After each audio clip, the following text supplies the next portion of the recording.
Hi there. Welcome to Chatti Patti, the show where you, yours, and yours truly hear from some of my favorite artists and figure out what they're all about.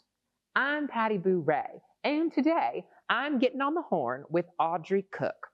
Audrey is a queer, non-binary theater maker, performer, and writer from Teeside, known for their camp, cult, and surreal style of storytelling.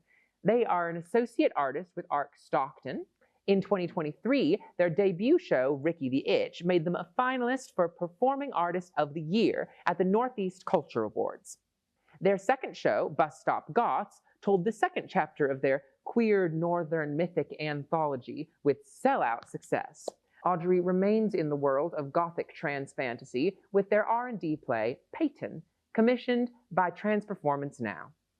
I'm so excited because Ricky the Itch was actually one of the first things I saw when I moved to Newcastle 2 years ago. And so this is kind of a lovely full circle moment for me. I've gotten to know Audrey pretty well since then, but I've never gotten to sit them down and talk about their practice. So let's get into it.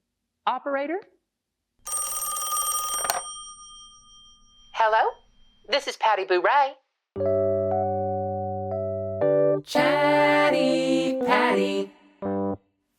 Audrey Cook, welcome to Chatti Patti. Miss Boo Rae, if you're nasty. And I am.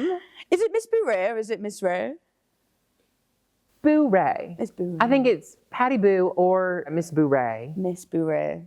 So the boo can kind of go both ways. Okay, cool. You know, ambidextrous boo, a bisexual boo, if you will. Who knows where she is? Yeah, exactly. She's everywhere. Audrey, how do you answer the phone? Oh yeah, you're right. That's lovely. Oh my God, I should call you more often. You sound like a little hamster. Yeah, no, in a nice way, in a lovely way.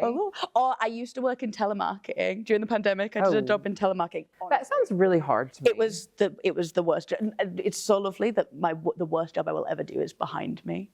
But I used to make so many great sales because my voice, in complete isolation, it sounds like I'm just a really sweet old Yorkshire lady. Well, also, isn't the Northeast like the call center capital of the UK? Kinda, yeah. Because friendliest accent. And I do think that's true, that the reason there's so many call centers here is because it's like people really warm to that voice. Uh-huh. I warm to your voice. You have a lovely voice. Thank you so much. I really enjoyed hearing you read in your sharing yesterday. Thank you. We'll come on to that in a bit. Okay. So what I would like to know first and foremost is what makes you tick as an artist? You're a writer, you're a performer. So in all of these little bits and pieces that you've got going on, what's the through line? Or what are the things that inspire you to make the work that you make? So there's a few things going on there. It is I'm a big fan of, if I'm performing or if I'm creating a character, I think it's my non-binariness, my transness.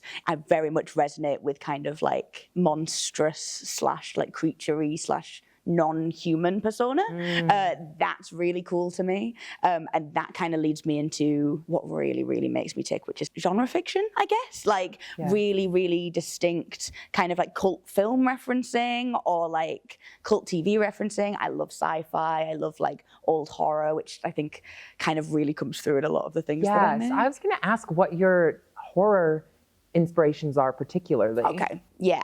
So my horror inspirations, I think, are less the kind of contemporary ones where it's we're all about jump scares and actually freaking people out. We're looking at real sort of 50s, 60s creature feature kind of naffness, 70s and 80s anthology horrors Tales from the Crypt or Creep Show or Twilight Zone, which was a really heavy inspiration for the most recent thing I've made. Yeah, the Twilight Zone, I feel like that was really evident in the sound design, especially. For sure. For Payton. Yeah. Who did your sound design, remind me? So my sound design is done by a wonderful sound designer called Joe Browning. I'm so glad that I have the time on here to gas about Joe Browning.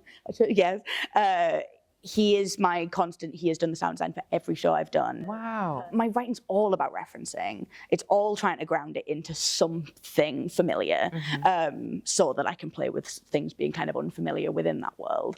And so someone who has a really similar language to me and is really able to ground it in that is so important to me. Plus, me and Joe just have an absolute blast making stuff. Half the battle, I think.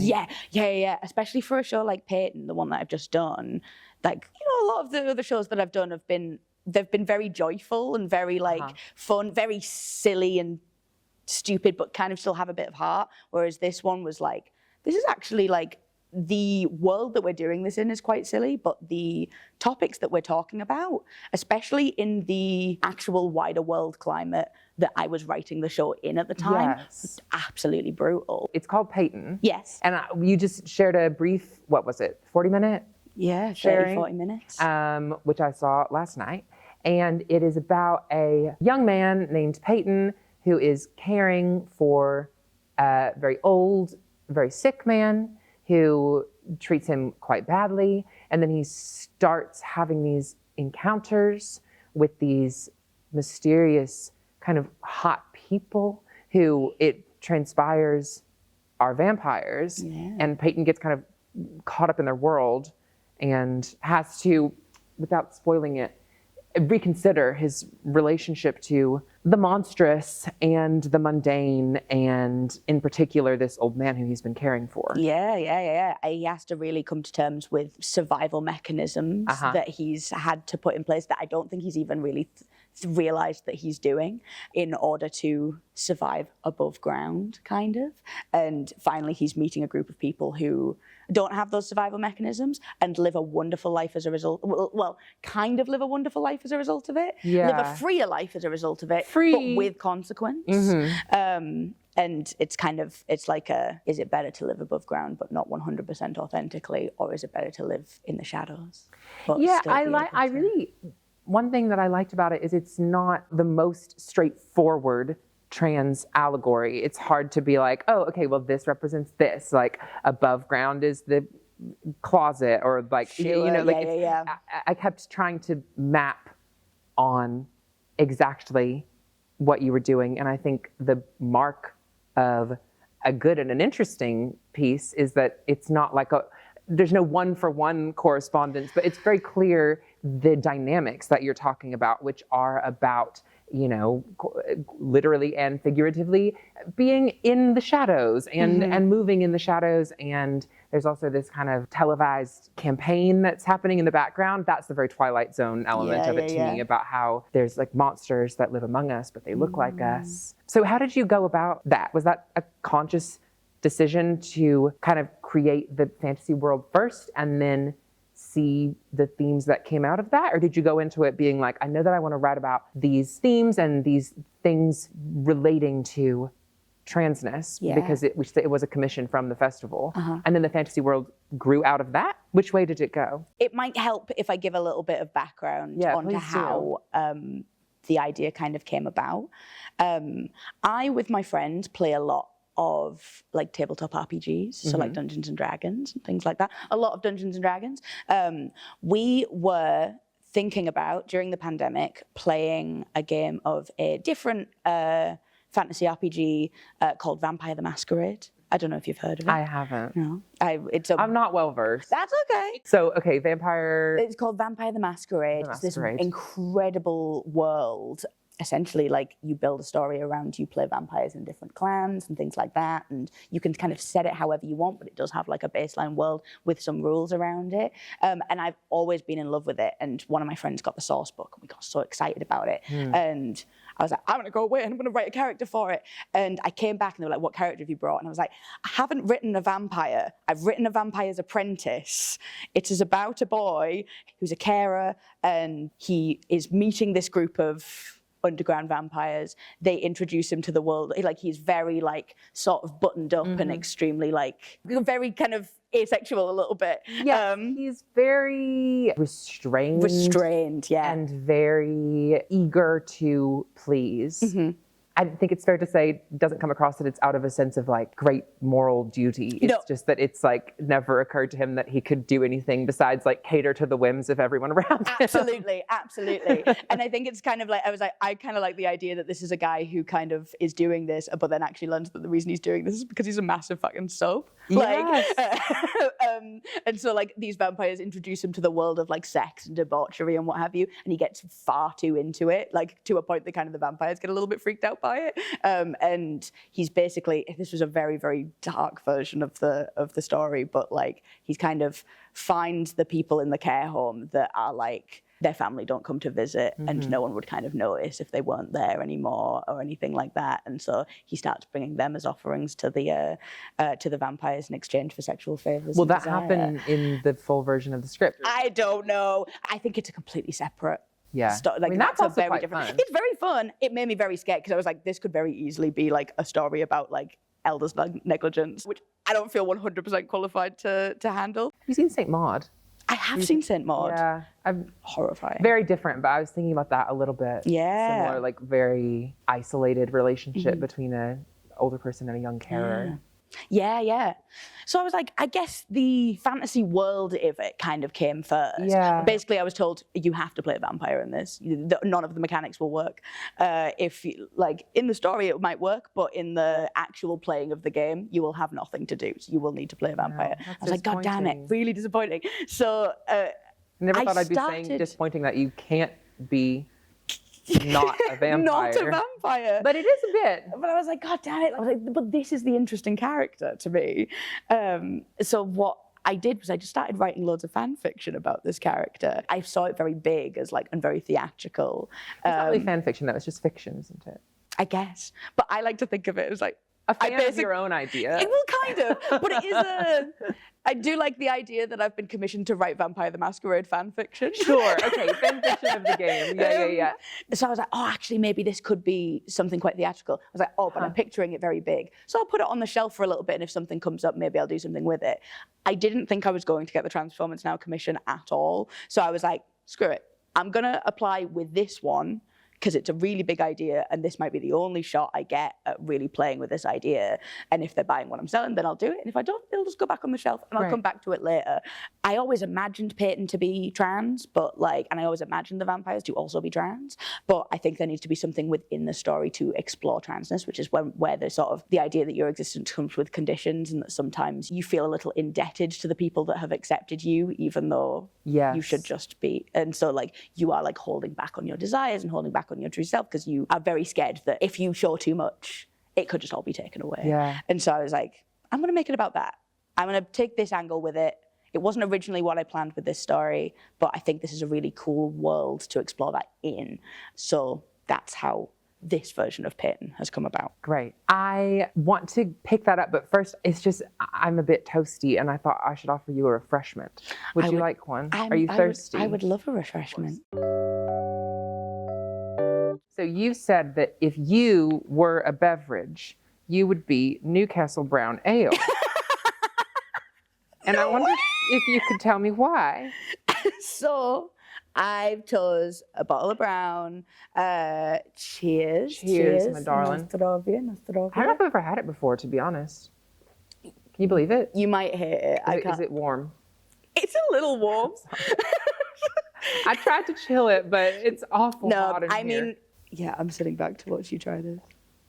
I don't know if you're a beer girl. It's all right. It's good, isn't it? You know, what I do like from time to time is a Guinness, and it is a little akin to a Guinness. Just that it's like bitter, I guess, is what I'm saying. It's northern, it's a bit scruffy. It's normally, I very resonate with, I'm very short. I'm a very short person, and normally you get the bottle and then you get a half pint with it and you drink it out of a half pint. And I was like, I really resonate with the fact that it comes in a teeny weeny little cup. And this is amazing. Look at this. A teeny weeny little cup. Teeny little cup, you know, do a little picky out. So I would like to ask you, what grinds your gears in this world? What pisses you off? What pisses me off? I actually don't think of you as a person who's often annoyed. Is that true, or is that just the way that you act? Yeah, it takes a lot to really annoy me. What I will say is that, as well as my work as an artist, I also work in community arts, at a venue that you have played at multiple times. And we adore... Big up Alphabet Theatre. We adore having you. Because you're right, I'm not a person that gets annoyed very easily. But where I see myself getting pissed off the most is socioeconomic inaccessibility in the arts. Yeah. Like, it cuts real deep. In other words, theater's expensive. Theater's expensive. Expensive to attend, but also expensive to make. To make, yeah. And I think even when you start making commercial work that has the potential to make you money, the cash flow issue is crazy. Right. And I just didn't maybe quite realize a lot of people who make theater just have a lot of cash that they can flow into their projects. It is often just a case of like, you just need the money to start and then you do get it back. But not everyone can like sink, 5, 10, 20 grand in a project and then, get that back in a few months. But I guess as well, like, I see a lot of things that will be told, we'd really love it to reach this community. We'd really love it to reach this demographic of people. And I go, great, yeah, well, absolutely, no problem. I watch the show, I'll hear about the show or what have you, and I don't know what to tell you. There's absolutely no incentive for me to reach out to certain people. I don't think they want to come. I actually don't think you care that much about this. And just out of my curiosity, is this mostly subsidized work that is maybe doing that as a bit of a box ticking thing as a condition of their funding? I think that's it. I think maybe that's the thing that pisses me off. It's the like working with community engaged practice as a quota filler or as a prerequisite in order to get the funding in the first place. The fact that that's how funding bodies are working at the moment, where you have to have some element of community engaged practice, is wonderful in theory, but in practice, you get a lot of artists that have no interest in really being community artists. In practice, it like devalues the skill of being a community or a participatory artist. Like, that is a real thing that people are good at. Yeah. It's not my thing. Yeah. So then when I have to turn around and be like, no, I'm actually really passionate about like doing X, Y, and Z. I'm like, I agree with you. It's wonderful in theory. I don't have a solution, but I do have a concern. That's it. That it is devaluing that skill, because what ends up happening is you get a lot of people doing it badly. And then people think, well, that's not for me. Yeah. Whereas actually, there's a lot of people like yourself who are quite skilled at it. Yeah. Well, yeah. And I mean, like, I do consider myself quite skilled at it. I have very particular things that I think I do well within it, that if I needed to do if other things needed to happen, I would need to call in somebody else to do them. Sometimes I work with young people. I'm very good at providing a safe space for young people, very good at providing a safe space for young queer or young trans or young neurodivergent people. It's kind of where they kind of flock to, I guess. But like, there's some needs within those things. They do require some real training to be able to, like, I can't be a therapist. I can't really rehabilitate a child through some like really heavy stuff. And that's kind of what worries me sometimes, is that sometimes it sort of bolsters artists with this idea that I could have my Dead Poet Society moment where I'm going to change the world and I'm going to change these children. And I go like, it's not about me. And I actually feel extremely underqualified to handle this particular need. And so we need to be signposting to somewhere else. This can't be me that does this, cannot be me that does this. And that's me coming from someone that's nearly done this for 5 years. Like, okay, so this is very interesting to me, because how do you think about trans performance and duties of care, especially trans performance that may engage younger audiences? Because you're right, like, art and performance can be a real tool for working through some big and complex things. At the same time, it's not therapy. And in a world where we don't have the access that we need to like mental health support and therapy and even to, gender affirming care, sometimes I do feel that the creative sector is like, okay, well, we can absorb some of that. Like, you don't have what you actually need, but we can try to like give you something else in the form of art. It can't all come from the arts. No, absolutely not. Absolutely other not. things also have to be for, like, yes, arts need to be funded, but also other things need to be funded in order for like it not to be artists that have to handle the trials and tribulations of a young person's like gender affirming care. Yeah. But everyone's kind of trying to pick up the slack that the people upstairs are being really negligent about. And it means that like this could be quite dangerous, actually. We need some resources here. We need some training here. We need some, we can't just keep telling people that everyone could be a community artist, because not everyone should be. Please hold. Audrey Cook. Yes. Who are you going to call when you need a date to the red carpet? A date to the red carpet. I'm taking Pedro Pascal. Great. That's an excellent choice. I think so. I see so often that he just immediately make people that start off at the red carpet looking nervous, and then they just immediately melt into just oh, well, we're just having a gas, just having a lovely little time. That would happen to me, I think. Yeah. And also I think I just melt a little bit. Okay, who are you going to call if you're remounting Ricky the Itch, but you're not performing it? Who are you going to call? Who am I going to call? The sky's the limit. Living or dead? Anybody? I'm going to call Rick Mail. Do you know Rick Mail? He's a very British comedian, very, very British, sitcom. Do you ever see The Young Ones or anything like anything like that? That kind of 90s, he was Drop Dead Fred. Do you watch Drop Dead Fred? The film Drop Dead Fred? God damn it. Honestly, I'm very uncultured. You see anything to do with Rick Mail and you'd be like, oh, Audrey makes the most sense. I'd be like, perfect. Yeah. Okay, great. I'd get our Rick to do it. Who are you going to call when you've murdered someone and you need to hide the evidence? I am going to call my mum for this one. Yeah.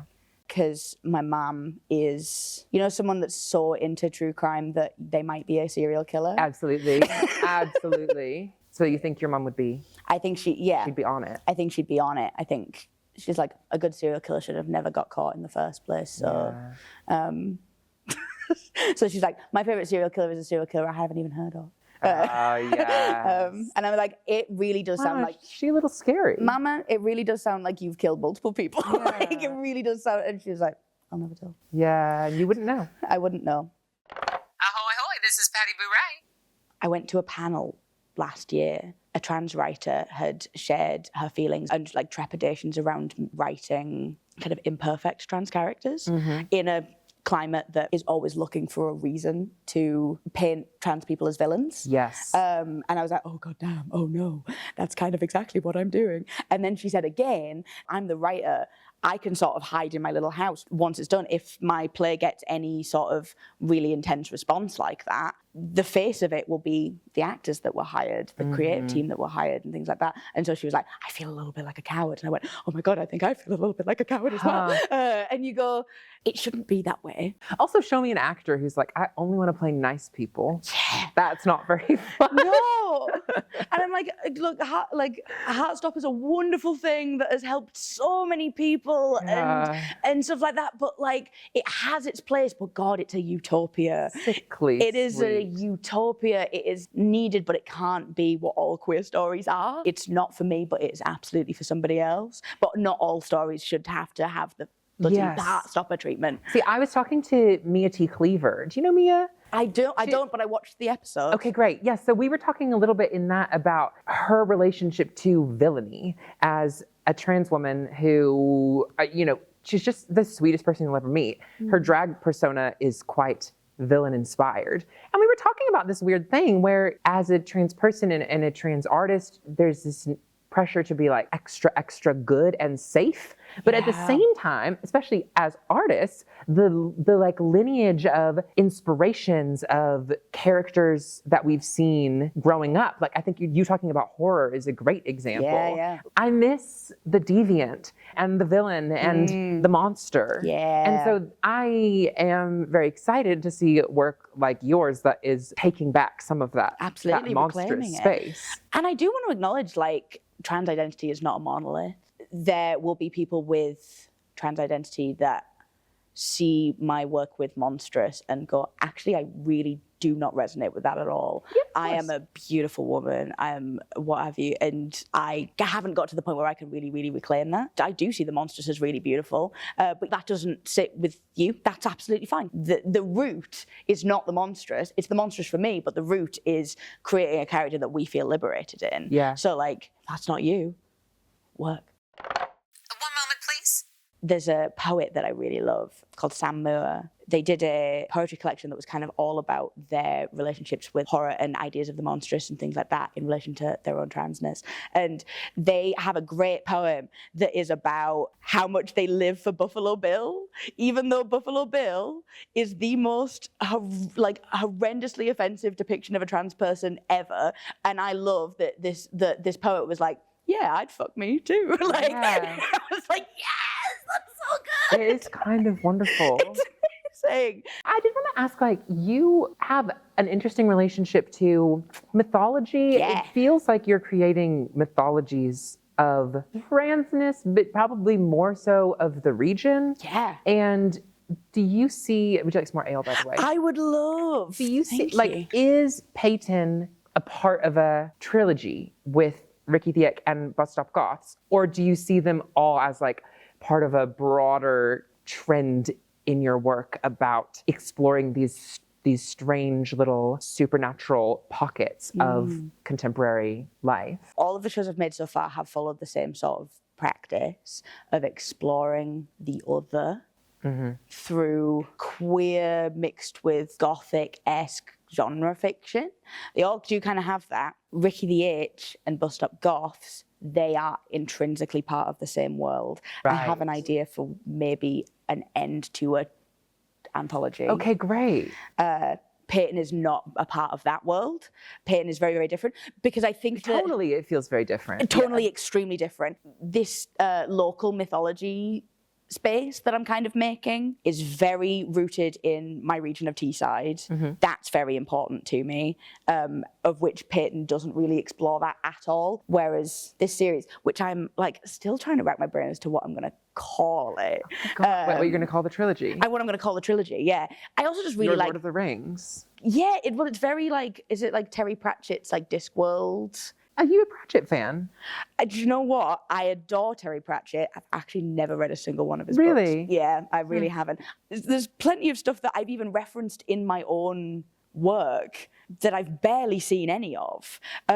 Bus Stop Goths is really inspired by Good Omens. I've only seen a couple of episodes of Good Omens. Yeah. But I know what it's trying to do. You're not necessarily talking about Good Omens, you're using Good Omens as a shorthand for a vibe and a kind of like shared understanding of a cultural moment. And there's weird rules around theatre where like some people are really against this idea that you shouldn't tell people what it's kind of inspired by. Like you shouldn't, like my thing that I was doing for Bus Stop Goths was I was like, this is The Young Ones meets Good Omens set in Teeside. Yeah. And people were like, don't do that because people will have their own expectations of that. But if you're talking about things that people really care about, they'll put it on a pedestal, which can They happen. might also come. They might also come. And you might have just... And once they're there, they might like it. You might have just sold your show That's fucking the thing about theater, perfectly. because I also am a writer. Yeah. And the thing about a book is that like people can just put it down at any moment. Whereas like people might leave at the interval, they might walk out, but typically if they show up to the theater, you kind of have them until there's a break. Yeah. You kind of have them. So you have a little bit more space to be like, okay, no. Yeah. Like by the time you stand up, you'll want to get a drink and come back. You won't want to leave. They're not going to get up in the middle of the first act if they're bored. Yeah. So I think trap people. Yeah. I think you need to bait the line, you lure them in with whatever it takes, but then you just have to deliver once they get there. You have to be like, and now this is irresistible. Even if it's not what you expected, it's irresistible. Yeah. And now you love it. Yeah. It's a really lovely creative challenge for me. This tends to be the thing that I start with first, is like, it'll start with the idea for the story I want to tell, and then I will pick two aesthetics that I love that are completely different to each other, and then the challenge is trying to mesh them together. It's a really, really fun creative challenge for me, and it really, really like drives me through. So like for Payton, for instance, I was like, oh, this could be very like old Twilight Zone-y horror, like Nosferatu-y kind of. It could be very, very still and just extremely gothic. And I was like, okay, cool. Maybe I'm not the artist that could really, really deliver on that, because I have these other references that are going to bring a little bit more edge to what I'm doing. And so I started bringing in, there's a anti-fascist animated filmmaker from like the 80s, I think, called Ralph Bakshi, who made things like Cool World and Fritz the Cat and things like that. I think I know Fritz the Cat. They're so cool. Some of their stuff doesn't always stick the landing on what they're trying to do. Some of it has dated not very well. It takes a little bit of digging about Ralph Bakshi to know that they're doing things with really good intentions and just taking some bold swings and taking some really bold misses. Look, take bold swings, swing and miss. Yeah. Swing and miss, and we will look back with kindness. But his style of animating is this like really like slick, really like vibrant and just kind of goopy and weird, but it's all quite sexy and it's all quite insanely heightened, a bit like Roger Rabbit-y in its way. Yeah. And I was like, maybe that's a fun thing to throw in there that gives it a little bit more of a queer sort of underground dive bar-y sort of edge to the vampires. That might help me a little bit. And so then it started to feel a little bit more comic booky and it started to feel a little bit more graphic novel-y in the way that I was describing stuff, and was like, hell yeah, this is really, really working for me. Those two aesthetics shouldn't work together. It sort of equals Twilight Zone. I think that's a great recipe for something. It's very fun. Interesting. I really encourage it. Oh my God, I just heard. Audrey, what are you proudest of in your work thus far? I'm proud of a lot of stuff, I can't lie. Like, as you should be. I'm proud that I've stuck with my guns on a lot of things. Sometimes I talk about my work and people look at me like I've got three heads. Yeah. It takes a little bit of time to get that trust to really show that you know what you're talking about. So my one opportunity to do that a few years ago was to make Ricky the Age, and was like, well, this is my shot to take some really bold swings to really show what I'm about.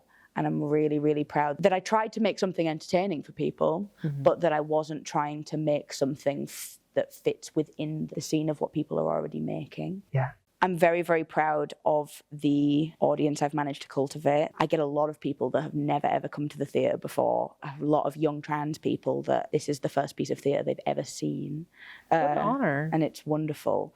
I remember one time we did Ricky the Itch at Alphabeti, and there was someone, I just thought someone was stimming throughout the show. Like, they just got up a bit of paper from the little craft shelf and started scribbling.